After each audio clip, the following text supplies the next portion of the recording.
My name is Megan, and at 28 years old, I trusted my younger sister more than I should have. I live in Austin, Texas, and my life had been running on deadlines, projects, and late-night work sessions. Every single thing I had built, both personally and professionally, lived inside my laptop. It wasn't just some random computer I used once in a while. It was my lifeline, my files, my writing, my work contracts, my financial records, even years of photos and videos I collected since college. That little silver machine carried my whole life. So when my sister Amber asked to borrow it, I hesitated. She claimed she needed it for just a quick project, only a few hours. She didn't want to use her own computer, for reasons she didn't explain. And like always, she begged until I gave in.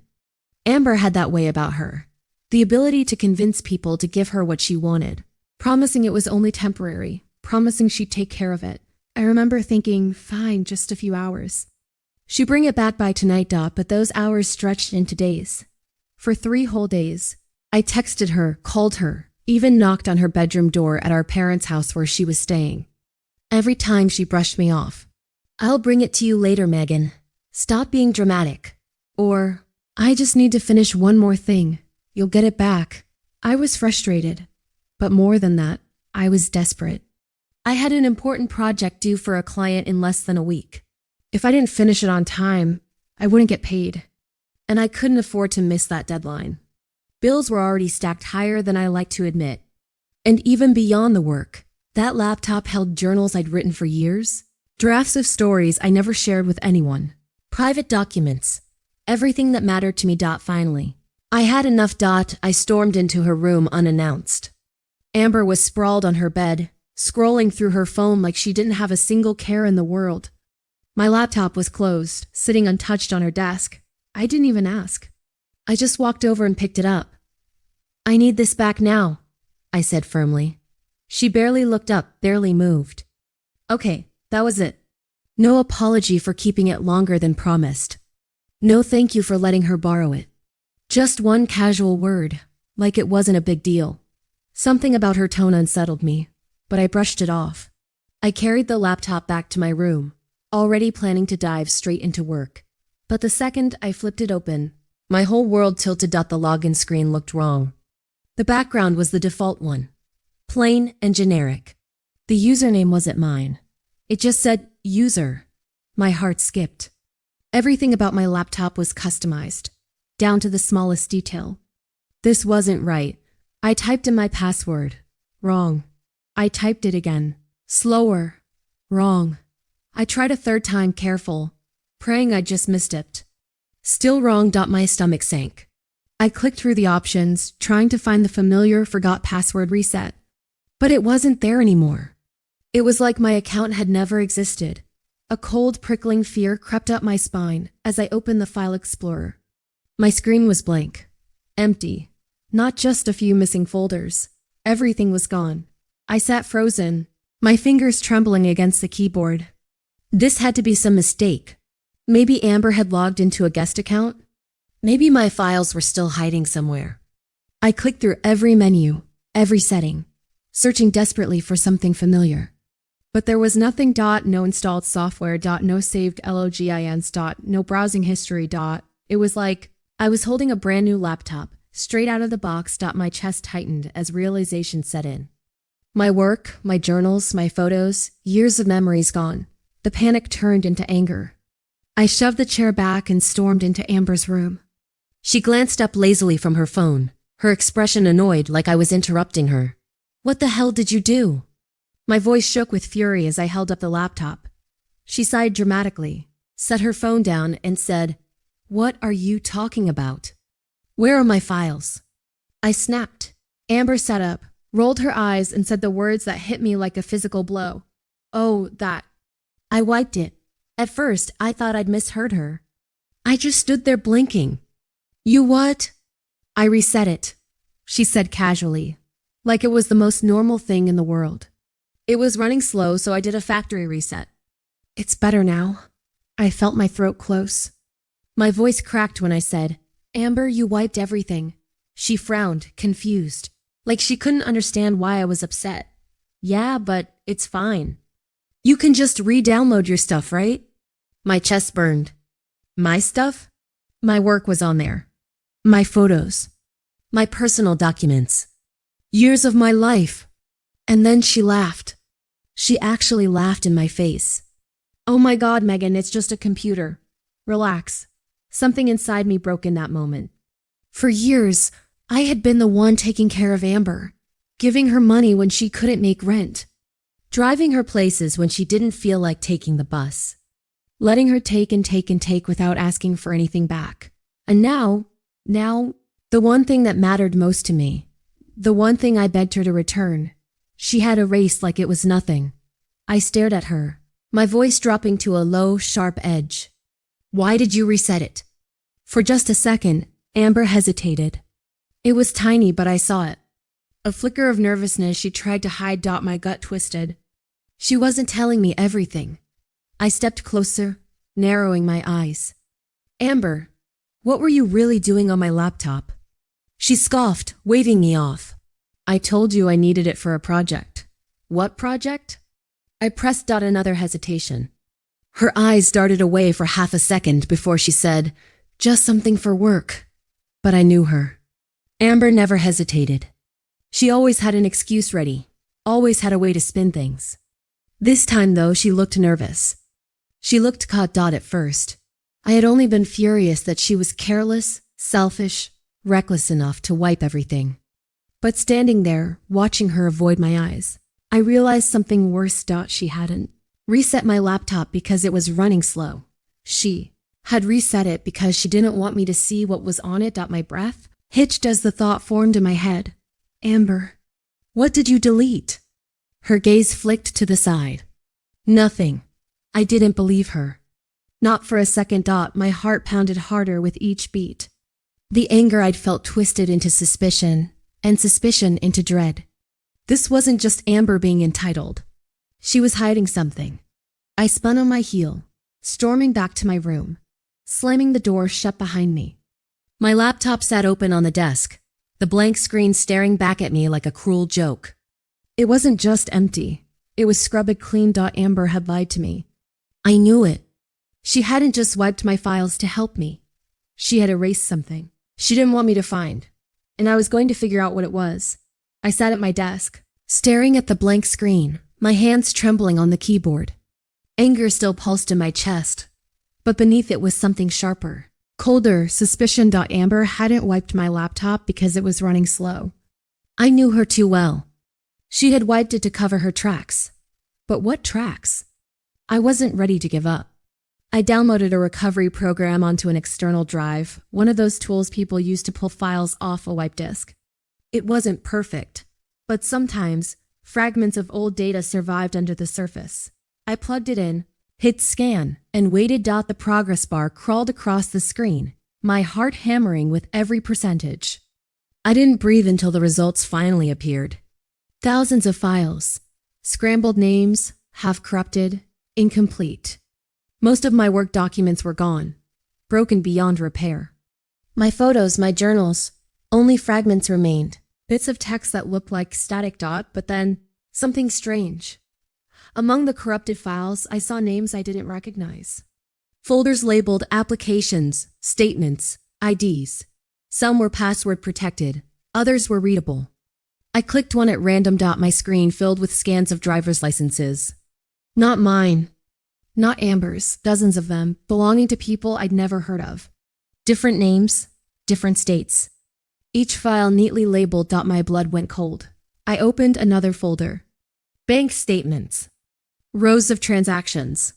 Balances and accounts under names I didn't know. Thousands of dollars moving back and forth. This wasn't just my imagination. Amber hadn't borrowed my laptop for some project. She had been using it for something illegal. Something dangerous. I sat frozen, the glow of the screen painting my face in blue. My sister, the girl who once begged me to braid her hair before school, who cried when her favorite band broke up, had been sitting in this very room, on this very computer, running some kind of identity scam. And then it hit me, the reason she had wiped everything. She wasn't just hiding from me. She was hiding from anyone who might come looking. The air felt heavy, pressing against my chest. My heart pounded so loudly it drowned out the hum of the fan in my laptop. I didn't want to believe it. I wanted to close the lid, pretend I hadn't seen anything. But I couldn't unsee those names. Those numbers. I had to confront her. I marched down the hall and into her room again, my voice sharp, cracking through the air. Amber, what the hell were you doing on my laptop? She didn't even flinch. She lay back on her bed, scrolling her phone like she hadn't a care in the world. I told you. Nothing important. My hands shook as I held up the screen. Then why are there files with bank statements? Why are there IDs that don't belong to us? For the first time, I saw her mask slip. Her eyes flickered with something I hadn't seen in years. Fear. But it was gone just as quickly, replaced by irritation. You went snooping through my stuff? She snapped. Your stuff? I shot back. That's my computer, Amber. You wiped my life off it. And you were using it to steal from people. She sat up, her jaw tightening. You don't know what you're talking about. I saw the files. I pressed, my voice rising. I saw the IDs. The bank accounts. What are you doing? Are you stealing people's identities? Her face hardened. She didn't deny it. Not outright. Instead, she sneered. You don't get it, Megan. You think you're so perfect with your stupid little job and your boring little life. But you're barely scraping by. We both are. Somebody has to be smart enough to figure out another way. I felt sick. Another way? Amber, this isn't being smart. This is fraud. This is criminal. She rolled her eyes, leaning back against the headboard. Oh, please. Everyone does it. The banks are insured. Nobody gets hurt. Her casual tone made my skin crawl. Like she had rehearsed it. Like she had convinced herself this was normal. I wanted to scream at her. Shake her. Make her understand how dangerous this was. But the look in her eyes told me the truth. She didn't care. She had already crossed a line I couldn't pull her back from. I stepped back, my hands trembling. Amber, if you don't stop this, you're going to get caught. And when you do, I won't be able to save you. She smirked, cold and sharp. Who says I need saving? For the first time in my life, I looked at my sister and saw a stranger. I left her room. My stomach knotted so tightly it hurt to breathe. Back in mine, I stared at my laptop, the fragments of evidence glowing on the screen. My instinct screamed at me to delete them, to clean the drive again, to erase every trace before anyone else could find it. But another part of me, the part that had been betrayed too many times by Amber's lies, told me to save them. Just in case, I copied the files onto a flash drive, locked it in my desk drawer, and sat in the dark. The weight of what I discovered pressing down on me like a physical force. For hours, I couldn't move, couldn't think, because here was the truth I couldn't escape. My sister wasn't just reckless. She wasn't just selfish. She was a criminal. And she had dragged me right into the middle of it. And as much as I wanted to believe this was the end of it, deep down, I knew it was only the beginning. The next morning, I woke with a knot in my stomach. Sleep hadn't come easily. Every time I closed my eyes, I saw those names, those faces from the IDs, those strings of transactions flashing across my screen. It would have been easier to pretend it hadn't happened, to chalk it up to a nightmare. But the flash drive in my desk drawer was proof. This was real. I sat at my desk, opened my laptop, and stared at the recovered files again.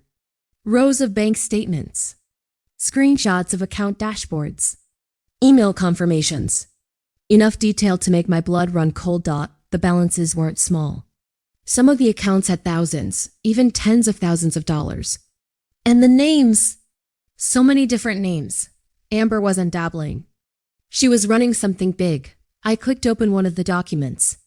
It was a PDF statement from a bank I recognized. I picked up my phone, dialed their customer service number, and waited through the endless hold music until someone answered. Hi, yes, I said, my voice shaking. I think I may have received a document that doesn't belong to me.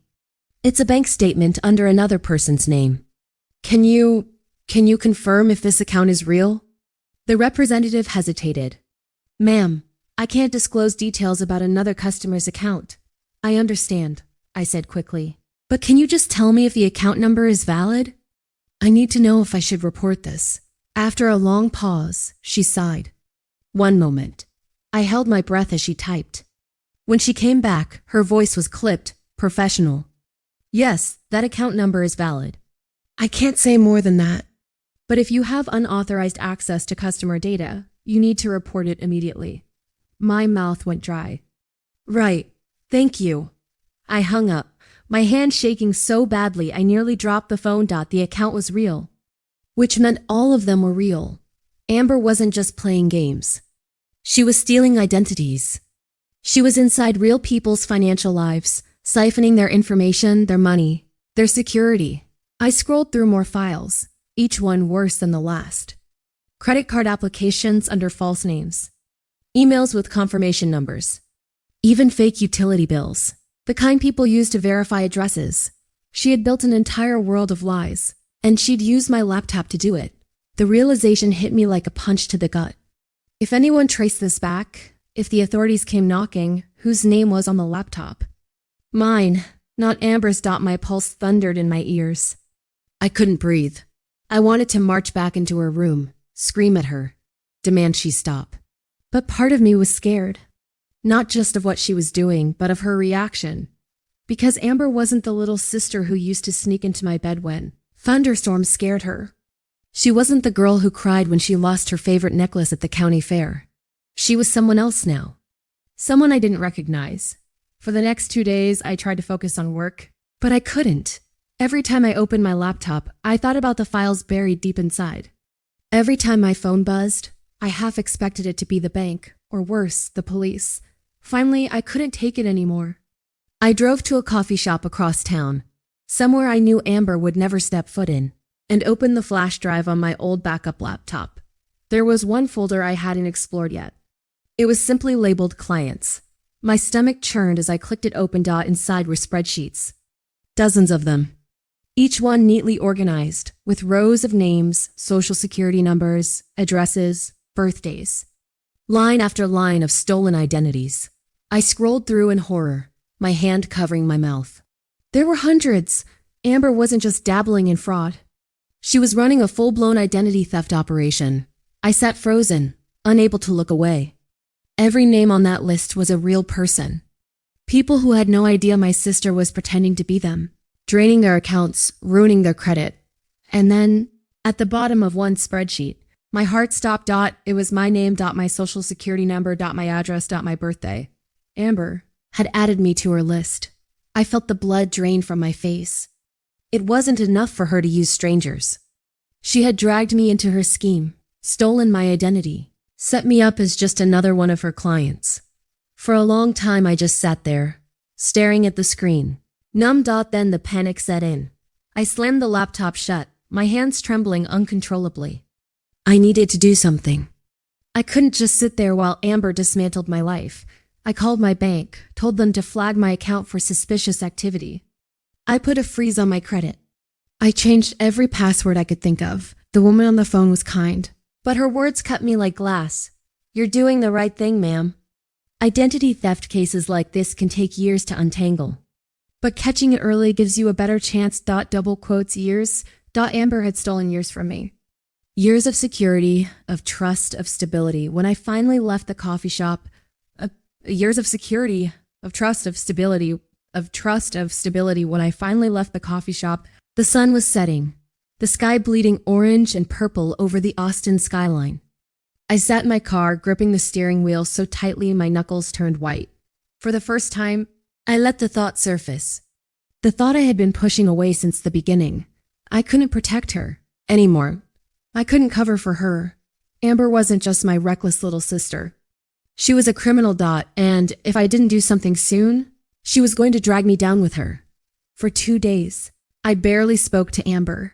We passed each other in the hallway, exchanged clipped words in the kitchen. But the silence between us was heavy, charged. I knew too much now. And she knew I knew. The tension finally snapped one night. I was sitting at the dining table, my laptop open, trying to distract myself with work I couldn't concentrate on. Amber walked in, barefoot, hair pulled up in a messy bun, carrying a bowl of cereal like nothing in the world was wrong. She sat across from me, spoon clinking against the ceramic. "You're being weird," she said flatly. I looked up, met her eyes. "You used my name." Her spoon froze midair. For a moment, the mask slipped. A flicker of panic, quickly replaced with irritation. "You went through my files again. My files!" I shot back. My voice was sharper than I intended, trembling with the weight of everything boiling inside me. "You stole my identity, Amber. You put me on your list like I was just another victim. Do you have any idea what that means for me?" She set the spoon down with a loud clink. "You're overreacting." "Overreacting?" My voice cracked. "Do you understand what happens when the banks or the police trace this back? It's my laptop. My name. I'll be the one they come after first." Her eyes narrowed, hard as glass. "So what? You gonna turn me in?" The question hung between us like a blade. I swallowed hard, my throat tight. "If I have to, yes." For a long moment she just stared at me. Then she laughed, cold, bitter, sharp. "You think you're so righteous, don't you? The good sister, always doing everything by the book. Guess what, Megan? The world doesn't reward people like you. It eats you alive. I'm not going to sit around and wait for life to crush me. I'm taking what I need." Her words hit me like a slap. This wasn't guilt talking. This wasn't even denial. It was pride. She believed what she was saying. I pushed back from the table, my chair scraping against the floor. "You've lost your mind." Her smile twisted. "Or maybe you've just never had the guts to do what it takes." Something in me snapped then. Years of resentment, years of bailing her out, years of letting her treat me like a safety net. It all crashed down in one sharp burst. "I'm done, Amber," I said, my voice shaking but steady. "I'm not covering for you anymore. If you won't stop, then yes, I'll go to the police." Her face went pale. The cereal bowl tipped as she stood abruptly, milk spilling across the table. "You wouldn't." "I would." Her chest rose and fell, her breath coming fast, her eyes darting like a cornered animal. Then, without another word, she stormed off to her room, slamming the door so hard the wall shook. I sat there, heart pounding, milk dripping off the edge of the table onto the floor. I didn't sleep that night. I lay awake, staring at the ceiling, waiting for something to happen. And just before dawn, it did. The sound of a door opening, soft footsteps. A zipper sliding. I crept out of bed and peeked down the hall. Amber was there, a duffel bag slung over her shoulder, her eyes wide and wild. "Amber," I whispered. She froze, then slowly turned. For the first time, I saw fear in her eyes. Real fear. "You're running," I said quietly. She didn't answer. She just gripped the strap of her bag tighter. "Where are you going to go?" I asked. "You can't run forever." Her jaw clenched. "Better than waiting here for you to stab me in the back." Tears burned my eyes, but I held them in. "I'm not stabbing you in the back. I'm trying to save you." Her laugh was hollow. "Save me? From what?" "From myself. Face it, Megan. You don't understand me anymore. You never did." She turned and walked out the door, the sound of it slamming echoing through the quiet house dot. When our parents woke up later that morning, I had to explain. The shouting started immediately. My mother, furious, demanding to know what I had said to drive her out. My father, pacing, muttering under his breath. "You've always been too hard on her," my mother snapped, her voice sharp with accusation. "You know Amber's sensitive. Why couldn't you just let her be?" "Let her be?" I said, my voice breaking. "She's stealing people's identities. She put my name on her list." But they didn't want to hear it. In their eyes, Amber was still the baby of the family, the one who needed protecting. And I was the one who had pushed her away. For days, the house was chaos. My mother called Amber's phone again and again, leaving voicemails that went unanswered. My father drove around town, checking old hangouts, friends' houses, anywhere she might have gone. But Amber had vanished, and I was left standing in the middle of the storm, guilt and anger twisting inside me like a knife. Because here was the truth. I had told her I'd go to the police. And now she was gone. Maybe she was hiding. Maybe she was already caught. Maybe she was digging herself deeper into the hole she'd made. I didn't know. And not knowing was its own kind of torture. Amber didn't come back. Days stretched into weeks. Weeks blurred into months. At first, my parents searched relentlessly, clinging to the belief she'd walk back through the door at any moment. My mother left plates of food on the counter just in case. My father called every old friend of hers, every number he could dig up. But Amber stayed gone. For me, the silence was almost worse than the shouting. Every creak of the floorboards at night made my chest tighten. Every unknown number calling my phone sent my heart racing. Part of me wanted her to be safe, wanted her to be okay. The other part dreaded the inevitable knock on the door, the one that would mean the authorities had traced her crimes back to me. Because no matter how much I distanced myself, my name was still in those files. My laptop was still the machine she'd used. I couldn't shake the fear that one day someone would decide I wasn't just her sister, I was her accomplice. I tried to move on. I went back to work, met my deadlines, paid my bills. Outwardly, I was fine. But inside, I was living with a constant hum of anxiety, like a storm cloud permanently overhead. The call came almost a year later. I was at my desk, sipping lukewarm coffee when my phone rang. The number had an unfamiliar area code. Against my better judgment, I answered. "Is this Megan Carter?" "Yes," I said cautiously. "This is Detective Ramirez with the Austin Police Department. We'd like to ask you a few questions about your sister, Amber Carter." My blood ran cold. They told me she had been arrested in another state, picked up after trying to withdraw money using a stolen ID. When they searched her belongings, they found dozens of fake documents, credit cards, even a burner laptop full of the same kind of files I'd seen on mine. "She's facing multiple charges," the detective explained. "Wire fraud, identity theft, possession of stolen documents. We're building a case." I swallowed hard, my throat dry. Am I in trouble?" "No, ma'am," he said. "From what we can tell, she used your computer without your knowledge. You're listed as a victim, not a suspect." The relief that washed over me was overwhelming. I had braced for the worst, convinced for months that I'd be dragged into her mess. To hear that I was safe, that I wasn't going to lose everything because of her, it was like finally being able to breathe again. But the relief was tangled with grief. Because the sister I'd grown up with, the one I had once trusted with everything, was gone. Amber was sentenced the following year. 5 years in federal prison. My parents sat through the trial, clinging to each other, faces pale and drawn. My mother wept openly when the judge read the verdict. My father stared straight ahead, his jaw tight. I didn't go. I couldn't.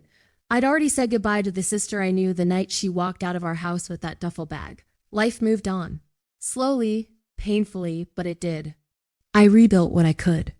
Changed my passwords, my accounts, my habits.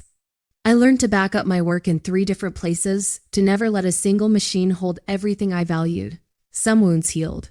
Others stayed raw by the time Amber's sentence was nearly over. I was living in a small apartment across town. I had a steady job, a handful of close friends, a rhythm to my life that felt safe, even if it was sometimes lonely. Then one afternoon, I opened my mailbox and froze. A letter. The return address was a correctional facility. My hands shook as I carried it inside, sat at the kitchen table, and stared at it. For a long time, I couldn't bring myself to open it. When I finally did, Amber's handwriting spilled across the page, familiar and foreign all at once. She wrote that she was sorry, that she never meant for things to go so far. That prison had changed her, forced her to see the damage she'd done. She wrote about classes she was taking, programs she was enrolled in. She said she wanted to start over when she got out. And then, at the very end, she asked for me. She asked if I could forgive her. She asked if I could be her sister again. I sat there for hours, the paper trembling in my hands, tears blurring the words. Part of me wanted to believe her. To believe that the sister I had lost was still in there somewhere, buried beneath the lies and the crimes and the chaos. That maybe, just maybe, we could find our way back. But another part of me, the part that remembered staring at those stolen IDs, the part that remembered her sneering at me across the table, telling me the world ate people like me alive, knew better. Forgiveness wasn't the same as forgetting. And trust wasn't something I could hand back like a borrowed sweater.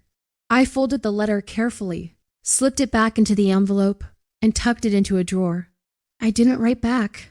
Maybe one day I'll be ready. Maybe one day I'll believe her. But for now, the wound is still too deep. And as much as it hurts, I know this. Sometimes the people who should protect you the most are the ones who betray you the worst. And sometimes the only way to save yourself is to finally let them go.